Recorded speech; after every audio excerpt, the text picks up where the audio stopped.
Give and Take: Why Helping Others Drives Our Success by Adam Grant. The principle of give and take, said Mark Twain in a speech once, is diplomacy: give one and take 10. On the outside, he seems to have been right. The world, and particularly the business world, looks as if inhabited solely by takers, people who put their interests ahead of others' needs and who'd like to get more than they give out of every interaction. In Give and Take, organizational psychologist Adam Grant reveals that things might not be so bleak. Though it might indeed be true that nice guys finish last, some nice guys seem to finish first as well. Get ready to discover who they are and how to become one of them. Takers, givers, and matchers. Ability, motivation, and opportunity. These are the three things that separate highly successful people from everyone else. Put otherwise, success may be described as the inevitable result of a combination of talent, dedication, and luck. Yet, according to Adam Grant, there is a fourth ingredient, one that is simultaneously critical and neglected. Success, writes Grant, depends heavily on how we approach our interactions with other people. Every time we interact with another person at work, we have a choice to make. Do we try to claim as much value as we can, or contribute value without worrying about what we receive in return? Based on one's preference for reciprocity in the workplace, Grant divides the working world into three groups of people. Takers. Takers live in a competitive dog-eat-dog world and see everyone else as a threat to their chances for success. That's why they like to get more than they give in every interaction, constantly trying to tilt reciprocity in their favor. Not only do they make sure to get all the credit for their efforts, they are also not beyond filching other people's contributions under their own branding. Grant claims that most of the takers aren't cruel or anything, they're just cautious and self-protective, operating in a sort of survival mode. If I don't look out for myself first, takers think, no one will. Givers. Givers stand at the opposite end of the reciprocity spectrum from takers. A relatively rare breed in the workplace, givers tilt reciprocity in the other direction, preferring to give more than they get, whereas takers help others only when the benefits to them outweigh the personal costs. Givers help mostly when the benefits to others exceed their personal costs. If you're a giver at work, explains Grant, you simply strive to be generous in sharing your time, energy, knowledge, skills, ideas, and connections with other people who can benefit from them. Matchers. In real-world circumstances, most people are neither takers nor givers, but matchers. As the term itself suggests, matchers operate on the principle of fairness. They're firm believers in tit-for-tat strategies and strive to preserve an equal balance of giving and getting. They'll help whenever they can, but they'll also expect something in return. If they don't get it, they'll stop collaborating. In a word, all relationships of matchers are governed by even exchanges of favors. Social interactions and success. Giving, taking, and matching are the three fundamental styles of social interaction. However, the lines between them aren't hard and fast, and most people tend to shift their approaches depending on the context. For example, most of us are takers when negotiating our salaries, but givers when we need to mentor other people. Moreover, some of the people you know might be givers with their friends and families, but takers with their coworkers. Either way, we all tend to develop a primary reciprocity style in a given environment, meaning that very few people can be both givers and takers in the office. But which of the two is better, or are most leaders of the business world matchers? Givers, unsurprisingly, usually land at the bottom of the corporate ladder. But then again, you can't go out of your way to make other people better off without sacrificing a bit of your own success, can you? Grant lists numerous studies which show that this might be as rhetorical a question as any. When compared with takers, givers earn 14% less money, have twice the risk of becoming victims of crime, and are judged as 22% less powerful and dominant by the average person. Does this mean that the world is ruled by takers? Well, not really. Takers and matchers usually land in the middle of the success ladder. So who's at the top? Strangely enough, it's the givers again. In most professions, givers seem to dominate both the bottom and the top of the success ladder. The least successful Californian engineers tend to give more than they receive, but the engineers with the highest productivity rates have been shown to be also mostly givers. A study of more than 600 medical students in Belgium revealed that students with high test scores on statements such as "I love to help others" had both the lowest and the highest grades in the group. Finally, among the salespeople of North Carolina, both the bottom and the top performers turned out to be natural givers. To paraphrase Grant, you'll find most of the chumps among the givers, but you'll find most of the champs as well. How givers, takers, and matchers build networks. There are a few things that help givers reach the top of the success ladder, but perhaps none of them is as important as the social networks they create through their unique style of interaction. Givers, takers, and matchers develop fundamentally distinct networks, writes Grant, and their interactions within these networks have different characters and consequences. Furthermore, he adds, while givers and takers may have equally large networks, givers are able to produce far more lasting value through their networks, and in ways that might not seem obvious. Takers are active networkers. Dominant and controlling with subordinates, they are surprisingly submissive and deferential towards superiors. Consequently, powerful people often tend to get glowing first impressions of them. Consider Kenneth Lay, the founder and chairman of Enron, who died in 2006. About 3 months before his scheduled sentencing for taking part in the major Enron accounting scandal. He was a taker masked as a giver until the mask wore off and he could no longer fool anybody.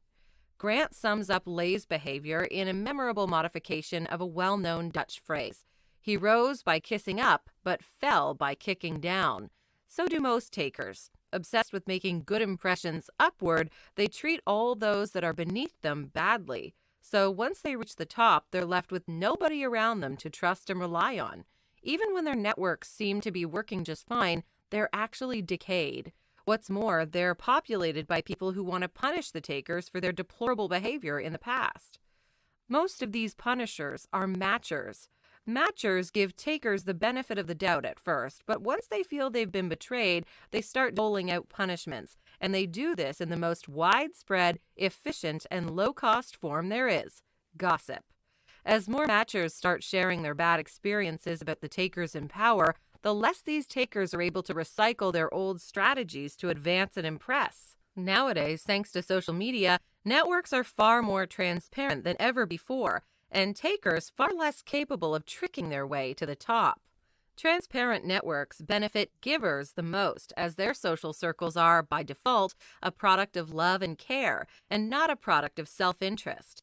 If you set out to help others, explains LinkedIn founder Reid Hoffman, you will rapidly reinforce your own reputation and expand your universe of possibilities.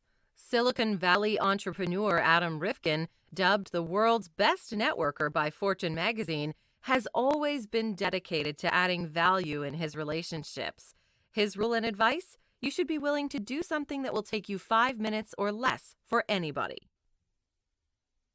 The power of powerless communication. Counterintuitively, by helping others, givers help themselves more than people actively trying to pursue their own interests in interactions with others. Otherwise stated, whereas takers operate within a win-lose framework, givers live in a win-win world. When you see reality through win-lose glasses, it is only a matter of time before the tables turn and you end up on the losing side. However, when there is no losing side to start with, you can never lose, no matter what happens. Because givers value the perspectives and opinions of others, most of them practice a very different type of communication than the one practiced by takers. Most takers, as you might have already guessed, believe that projecting confidence and assertiveness are the two main paths towards gaining influence and prestige in the workplace. In an effort to claim as much value as possible, they speak forcefully, raise their voices to assert their authority, express certainty to project confidence, promote their accomplishments, and sell with conviction and pride. However, Grant notes, what they don't realize is that dominance is a zero-sum game. That is to say, the more power one has, the less the other one is left with, and nobody wants to feel powerless in any interaction. Knowing this, givers practice a different type of communication, dubbed by Grant powerless communication. Powerless communicators, he explains, tend to speak less assertively, expressing plenty of doubt and relying heavily on advice from others. They talk in ways that signal vulnerability, revealing their weaknesses and making use of disclaimers, hedges, and hesitations. By using hesitations such as well, and hedges such as kinda, sorta, and maybe, or disclaimers such as this may be a bad idea, but givers signal a willingness to take other people's opinions into their consideration. And rather than seeming lost and insecure, they leave an impression of being receptive, amenable, and humane. In the long run, studies have shown this matters far more than any kind of dominance. Motivation maintenance, or how not to become a doormat. If giving is so much better than taking and matching, then why are only some givers champs and the others remain chumps for life? According to Grant, what separates the givers at the top from those at the bottom isn't the strategy they employ or the communication they practice, but exhaustion. Simply put, some givers just give too much and eventually burn out. They are so selfless in their giving and care for other people that they end up losing all self-interest and become pathological altruists. As morally laudable as this might seem, it is actually the wrong strategy both in business and in life, because humans aren't built to be selfless givers for the long haul. By having an unhealthy focus on others to the detriment of their own needs, pathological altruists set themselves not just for failure and burnout, but also for physical and emotional health problems, not to mention bitterness. Chances are most of the cynics you've met in your life have been at some point or another selfless givers. Ironically, it is precisely their preference for other interest and their lack of self-interest that transformed them into Scrooges.